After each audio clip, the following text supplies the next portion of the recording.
Terima kasih Anda masih bersama kami dalam Berita Banten. Bagi Anda yang baru saja bergabung, kami hadirkan kembali 3 berita utama hari ini.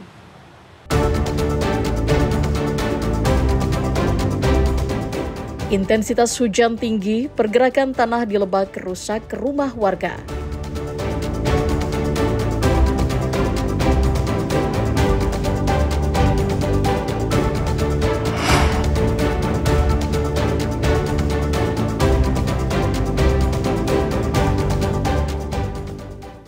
Hujan deras, rumah warga di Pandeglang ambruk.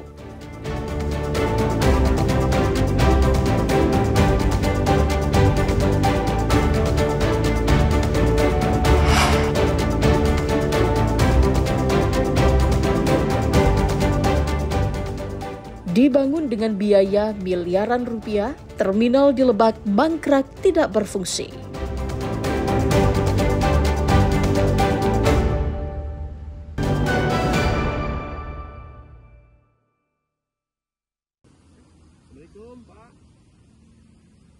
Seperti inilah kondisi terminal Curug Cileweng yang berlokasi di Desa Rangkas Bitung Timur, Kecamatan Rangkas Bitung, Kabupaten Lebak.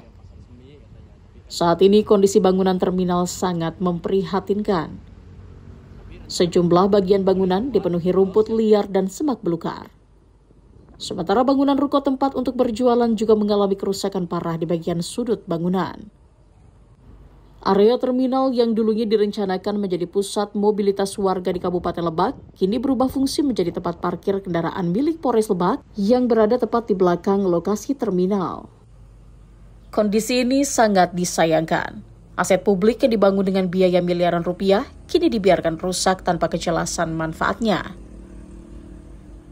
Menurut warga, tidak ada angkutan kendaraan umum yang masuk ke dalam terminal, membuat terminal tidak lagi berfungsi. Karena kondisi jalan yang beraspal, warga juga bisa memanfaatkan untuk belajar mengemudi kendaraan. Untuk terbengkalai ini kayaknya udah lama, sudah kayaknya puluhan tahun atau belasan tahun. Memang udah lama dari saya semenjak SMP itu udah nggak aktif, udah nggak beroperasi lagi. Nggak pernah, paling itu sekarang itu kan paling ada yang warga kesini paling yang suka nongkrong atau belajar mobil, motor kayak gitu kendaraan. Itu juga jadi ini kan jadi tempat ini juga penyimpanan kendaraan masyarakat juga di sekitar. Nah Pak, sebagai warga sendiri bagaimana sih tanggapannya terkait terminal terbengal ini kan seharusnya kan digunakan begitu ya? Ya, harapan warga ya, saya sebagai warga Lebak ya diaktifkan kembali karena kan ini maksudnya sangat potensial juga, strategis posisinya ada di Rangkas Bitung. Jangan sampai ini tidak dimanfaatkan dengan baik.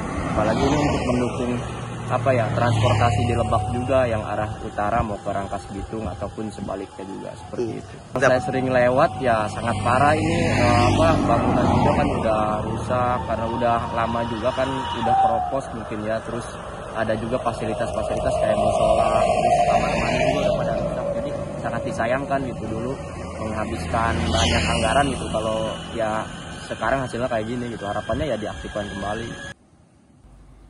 Warga berharap pemerintah daerah segera mengambil langkah konkret untuk menghidupkan kembali fungsi terminal. Ariel Maranus dan Sajiwo Pratama melaporkan dari Kabupaten Lebak.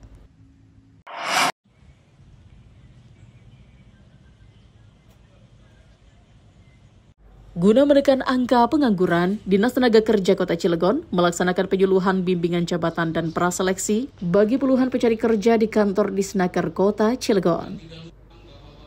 Pembekalan ini diberikan kepada calon tenaga kerja agar memiliki keterampilan sesuai dengan yang dibutuhkan sehingga penyerapan tenaga kerja lokal dapat dimaksimalkan. Saat ini, Kota Cilegon menempati posisi ketiga tertinggi pengangguran di Banten. Bahkan jumlahnya di atas rata-rata angka pengangguran di Provinsi Banten, yakni 6,69%. Pola rekrutmen seperti ini akan terus diterapkan untuk seluruh perusahaan di Kota Cilegon, sehingga warga dapat tersaring untuk mendapatkan pekerjaan. Inovasi yang kami modifikasi bahwa setiap perusahaan yang merekrut agar melaporkan kepada pemerintah, koordinasi dengan Disnaker, lalu kemudian kita minta untuk bimbingan praseleksi, dan ini berlaku kepada semua perusahaan. Kami sudah memberikan dorongan kepada pihak perusahaan dan juga pencari kerja bahwa seleksi ini diprioritaskan untuk anak-anak Cilegon. Kita ada datanya yang sudah wajib lapor itu 54 perusahaan. Masih banyak perusahaan memang yang belum terjangkau, pelan-pelan kita akan jangkau supaya mereka rekrut tenaga kerjanya melalui aplikasi Karirhub, koordinasi dengan dinas dan memberikan kesempatan masyarakat Cilegon bekerja. Berdasarkan data Disnaker, jumlah pencari kerja di kota Cilegon sekitar 12.800 orang.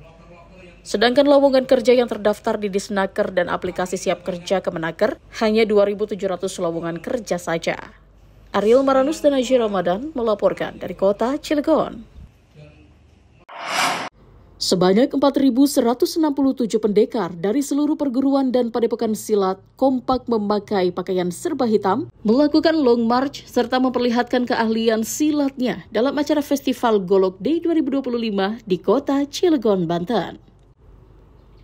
Tanpa rasa khawatir, pesilat, pendekar, dan jawara juga memperlihatkan kesaktiannya dalam acara debus yang mana mereka kebal dari senjata tajam dan tak melukai tubuhnya.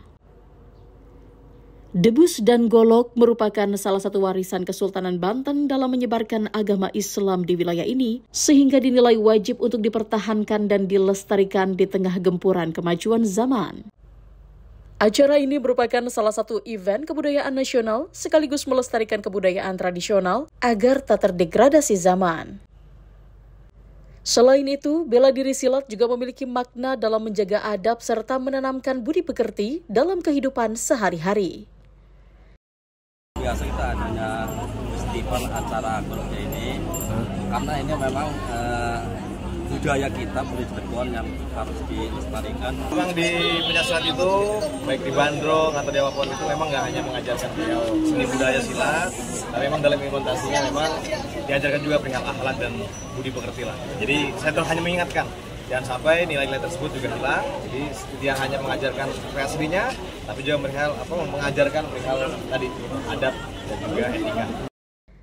Rencananya Festival Golok Day yang masuk kalender kebudayaan nasional ini akan rutin digelar setahun sekali, melibatkan berbagai kementerian, serta menjadi ikon menarik wisatawan mancanegara. Ariel Maranus dan Haji Ramadan melaporkan dari kota Cilegon.